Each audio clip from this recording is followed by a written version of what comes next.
Adult learners come to online courses with a lot on their plates.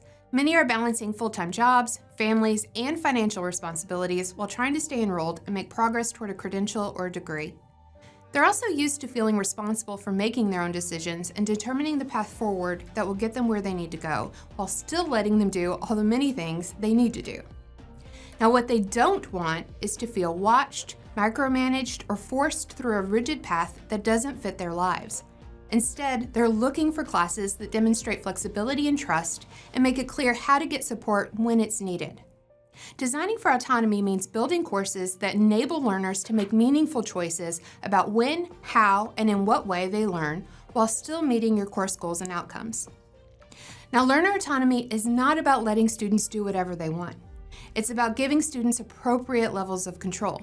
It's control over pacing through the course, control over the path they take to get things done, and control over how they show you what they've learned and how they've grown in a class. Research in adult learning and motivation shows that adults persist longer and engage more deeply when they feel a sense of ownership over their learning. In online courses, autonomy is especially important because our learners are already learning independently. Thoughtful design can either support that independence or work against it. Adult learners often face many challenges that require them to demonstrate behaviors we might not associate with being a good student. Their work and their family schedules mean they study at irregular hours, often at night after everyone else has gone to bed. They might have limited control over their schedule changes.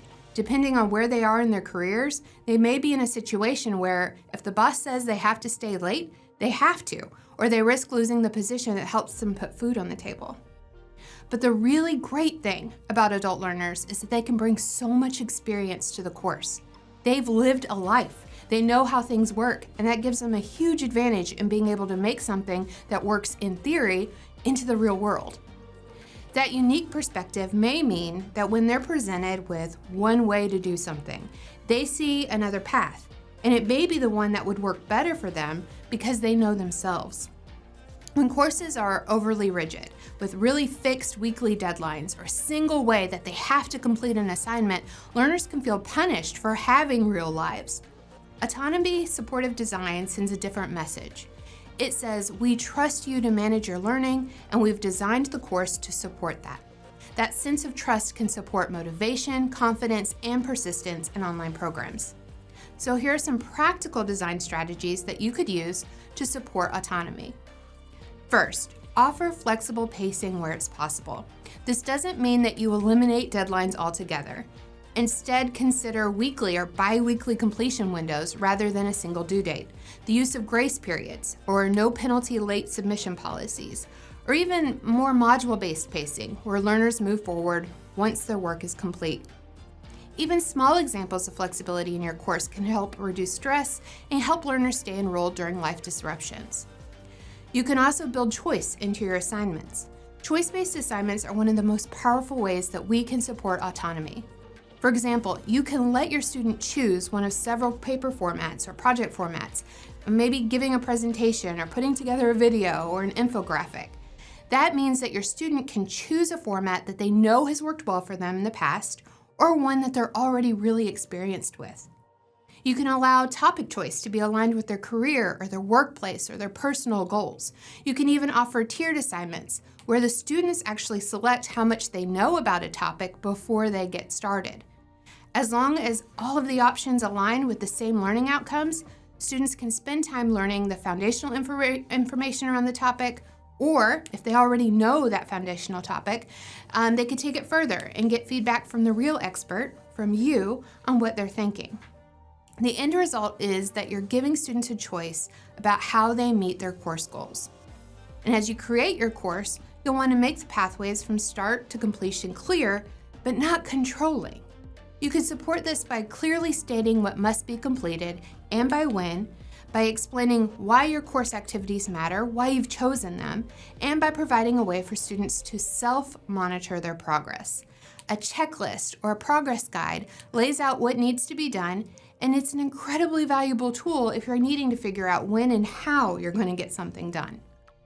And perhaps one of the biggest things you can do for adult learners is to use transparency strategies instead of attempting to surveil them.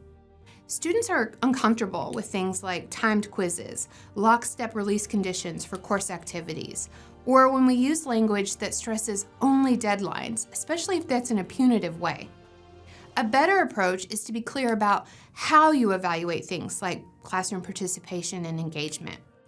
When you provide feedback, try to focus on the learning progress rather than just complying with your expectations. And frame support structures that you build into the course or that are offered by U of L as a support to success. It's not a punitive measure or something that they have to do to remediate something that they're not doing well. This approach maintains your academic standards and still preserves learners' dignity and trust, and that's important to all people in all situations. Autonomy isn't only built into course design, it's reinforced through how you communicate. Autonomy supportive teaching includes respectful, adult-to-adult language. It encourages self-reflection and goal setting, and maybe most significantly, it promotes the idea that we have conversations with our students over automatic penalties. When you model trust, your learners are more likely to take responsibility for their learning. Designing for autonomy means you're shifting from trying to control or manage the learning environment to enabling learning.